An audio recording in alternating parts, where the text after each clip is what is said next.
Most of the equipment that you see me work on here is relatively modern. I mean, I've worked on a few old tube radios in the past.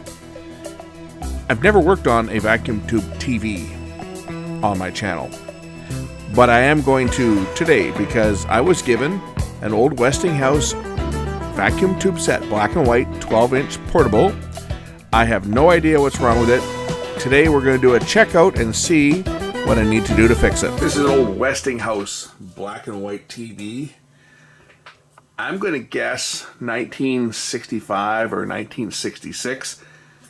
I haven't really done anything with it. It was given to me. We're going to check it out together and see if it works.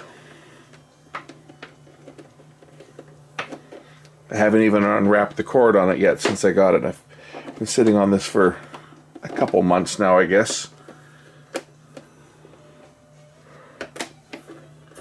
The guy that gave it to me made me promise that I wouldn't throw it out. He was just cleaning up, and he said, "Hey, would you like this? Would you like to add this to your collection?" And I said, "Hell yeah." It's got an interlock on the back here. Now, obviously, this is full of tubes. It's a full vacuum tube set, and we're going to have to power this thing up slowly. See if we can get a date on this unit. Does it say on the back here? What's the model number? This is the model BP12A170, Bermuda Beige.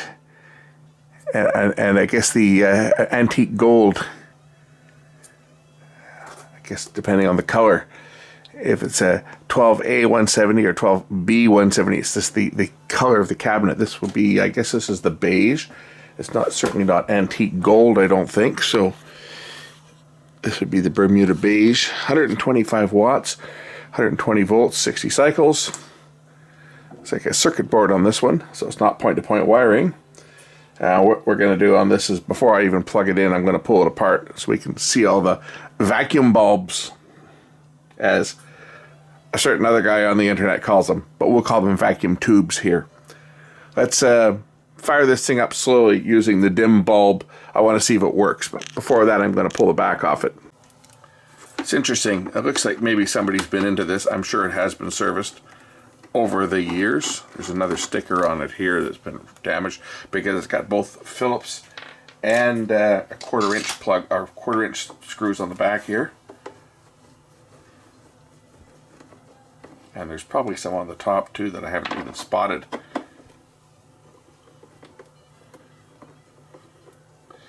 Now, I don't know whether this works or not. It may very well work. There may not be anything to do to it, but we're going to find out. Oh, there's some more screws here on the side.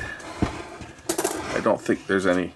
I don't think these ones go into anywhere, but it's got two more Phillips screws, one on each side.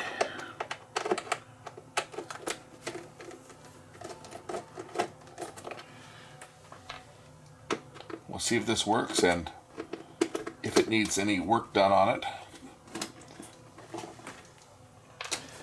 I mean, as I said before, for all I know, this actually may work to disconnect the 300 ohm.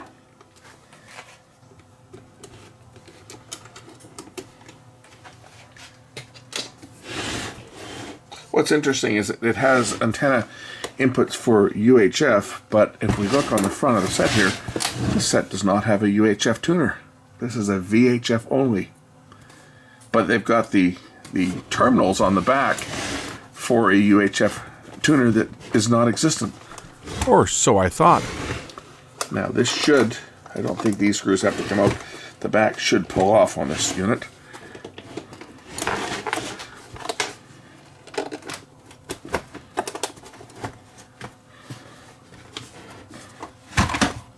Just like that.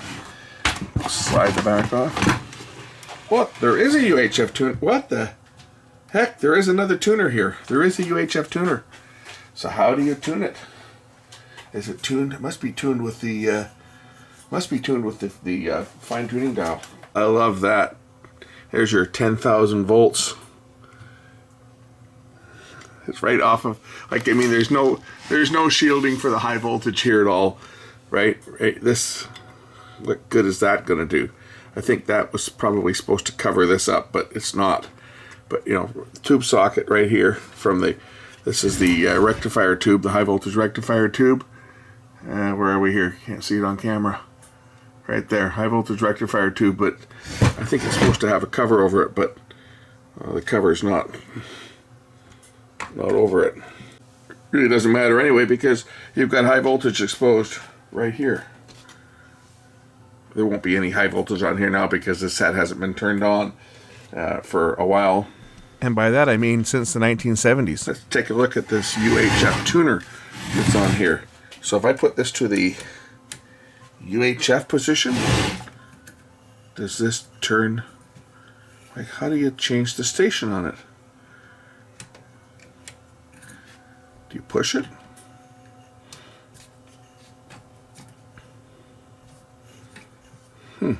That's the fine tuning for VHF, but I see that there's another cable down here that moves the UHF tuner. But how do you tune it? Do you push? I'm just wondering if you push in or pull or.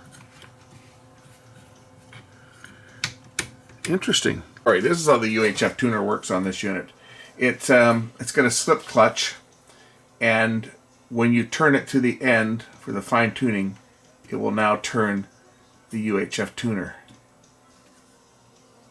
And then when you turn it the other way, again, so you've got your VHF fine tuning. When you get to the end of the travel, it then will turn the UHF. Quite ingenious. I actually had to tighten up it was slipping on the shaft, so it wasn't working, but it was just the spring inside. It's not broken or anything, just the metal spring had gotten weak. So I just kind of tightened that up a little bit, and now you can see that that actually is functional.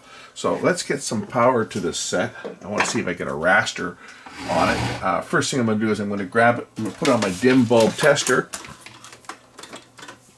So I'm going to put the dim bulb in the dim mode. I got a switch on here to bypass it. That's done by throwing that switch down. You see now, if I plug my test cord in with the leads,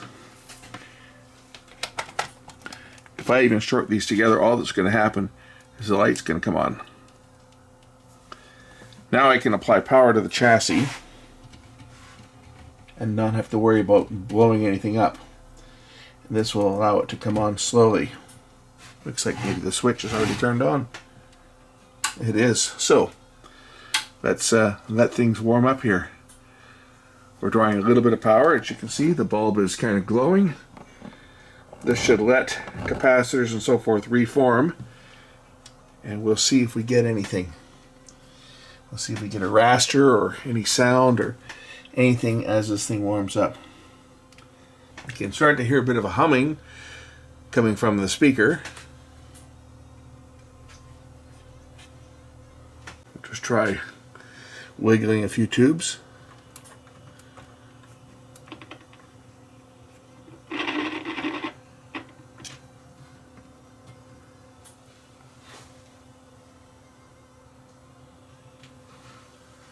No sign of life yet. Okay, we're starting to get, I can see there's no vertical, a line across here. I have no vertical as of yet, but we are generating some high voltage. As you can see, it's very, very faint, but there is a line across the screen.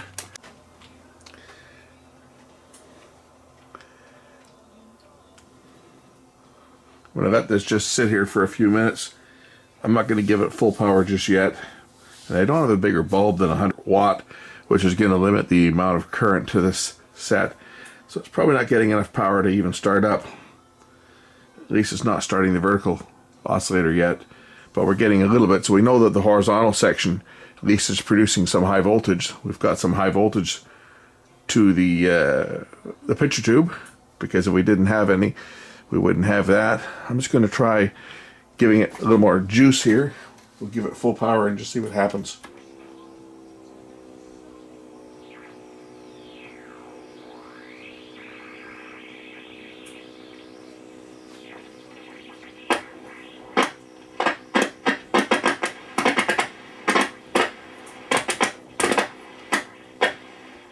Okay, so back down to dim bulb. We have a vertical problem on this set, for starters. Obviously I don't have a tuner or don't have a cable connected to it, so even if it was receiving something, I probably wouldn't hear much. Don't have any rushing sound for the audio either, but we got something to work with here. Okay, so I just hooked up my cable just using it, and we have sound. So this is still running on the dim bulb, by the way, but we have sound, so we know that that part works. So just a vertical problem. The vertical tube on this, I'm just going to take that off. I don't need to have that running. The vertical tube on this set is, well, you can't see it on camera, it's below the tuner. Could be a bad vertical tube is what it could be.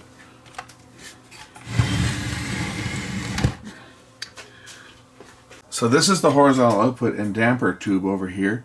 The vertical tube is this one over there. And that tube may be bad. I'll just power the set off. We'll pull the tube and take a look at it. So let's unplug this tube. And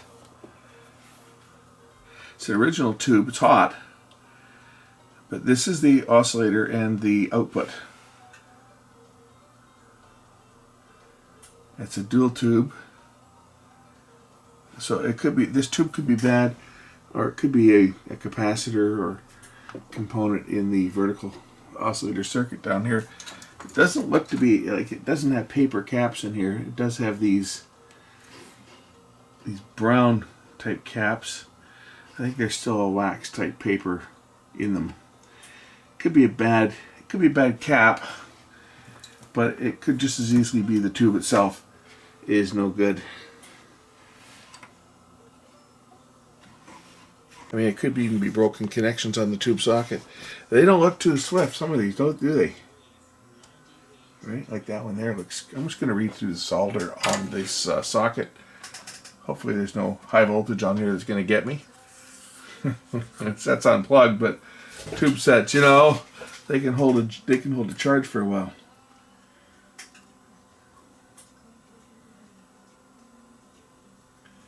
Let's redo these pins.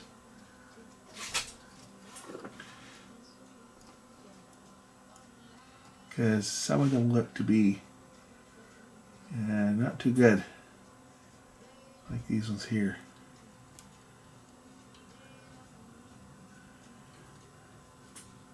This is just a preliminary look at this set.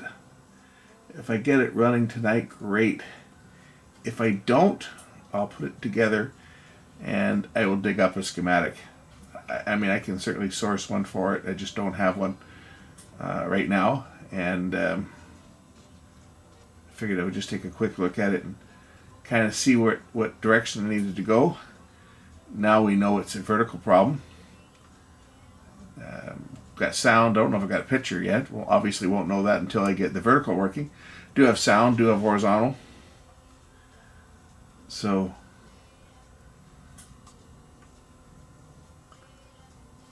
if this doesn't get it going, then the next step will be to dig up a schematic and we'll start chasing electrons and see why it's not working and get it going. That'll be my goal on this, is to get this set running. So I think this would be a neat one to have just as a collector's piece. I don't have any all tube TVs. There are lots of tube radios, but I don't have a tube TV yet. I've got a 1965 GE 12-inch portable, but it's a solid state set, because there was solid state TVs around when this one was made.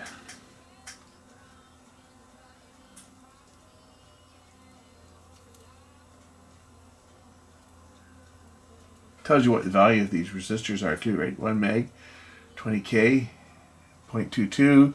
Like, the values are already on the board. It tells you like 0047 cap across here, right? 0047 here. It's kind of neat.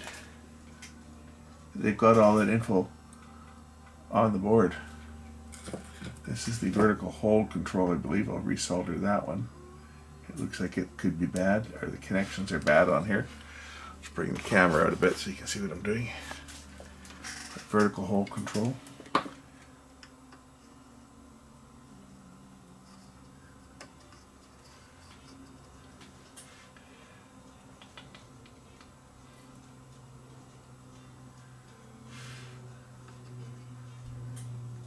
I believe this is the vertical size and the linearity, and they look to be cracked too.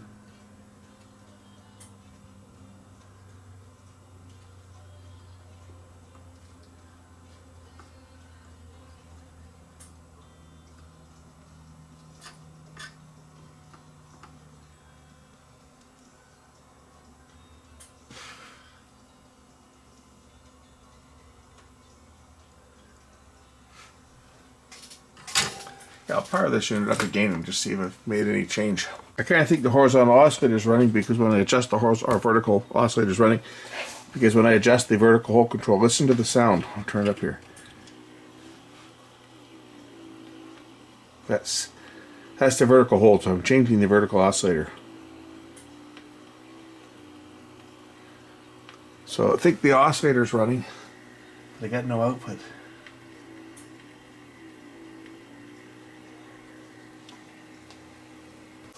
This set is known as a series string. In other words, all of the filaments for the tubes are all in series, so there's different voltages. Some of them are 33 volts. This one here is a 33 GY7 horizontal output, 17 JZ8. I think that's what that is. That's the vertical tube. That the number designates the voltage, so the filaments are all good, but I have no output from this tube. So it's either the tube itself is bad, or it's one of the other support components has gone bad, which is very possible. Here's the fuse on this thing. Look at this fuse. It's not even insulated. That's live, that top there. You turn it, and out pops the fuse. It's a slow blow fuse. Look at that. The fuse itself doesn't even come out of the top. That's the fuse. It's an integral fuse. Got a flange on the top there. No fuse holder necessary. That's a special fuse. That fuse blows. Good luck trying to find one of these ones today. But that just sits in this fuse holder. I mean, you could replace it with a regular fuse, but that just sits in that holder like that. So, again, the TV itself, when the back comes off it's de-energized. It has an interlock. So you have to defeat the interlock by using a cheater cord, or in this case, I've got clips on here. Get power to the set with the back off it, because there's a lot of high voltages inside a set like this. But I think I'm going to just put the back on this one again now, because we know what I'm up against. I've got a vertical problem, and I'm going to find the documentation, and then when I've got some more time, I'll sit down with the schematic and we'll go through it together and solve the vertical problem. It could be the tube itself, and that could pose a problem, just trying to find one of those tubes. I've got a collection of old tubes, but I don't know that I've got one of those. This is probably that transformer there. It's either the audio output transformer or the vertical output transformer. I don't know. It could be the vertical output. Got to see what it's hooked up to. I guess it's audio. I'm just looking to see where the wires go. Looks like they go down to the speaker, I think. It's hard to see from here. Anyway, there's a transformer here. Oh, that's probably the vertical transformer, because I think that one's probably the audio transformer. It's hard to see. These are the vertical size and the vertical linearity controls down here, and they didn't seem to make any effect when I was trying it out to see whether it would do anything. We'll power it up once again here. Gotta make sure that these clips are on solid, because I'm going to plug it into full power.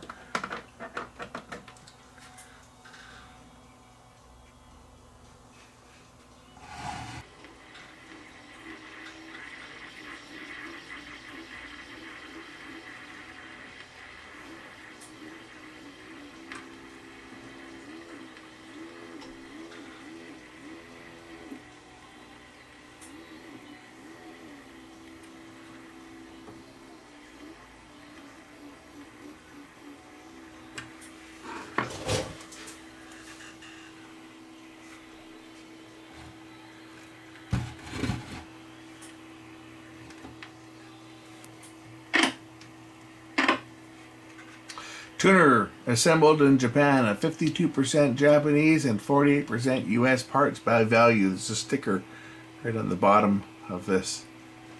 Oak Manufacturing Limited made that tuner in Japan. Okay, I'm going to just throw it together for now and keep you guys guessing as to when I'm actually going to get to this.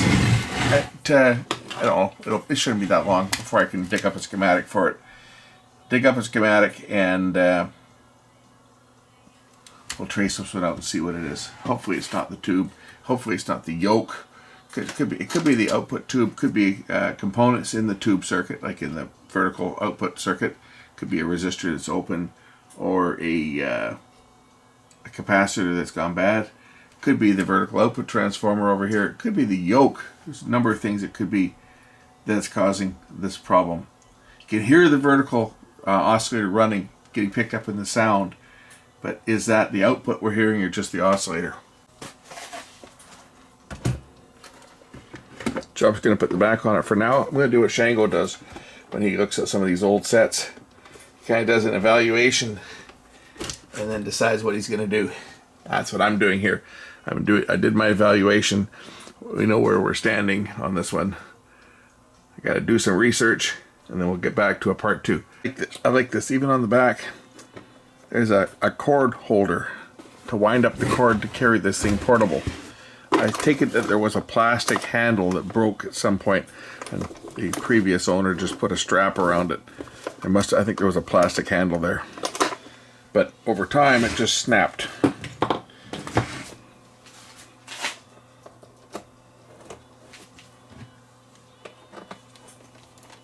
Anyway, we'll pick this up at some future date once I get some service data on it. Thanks for watching.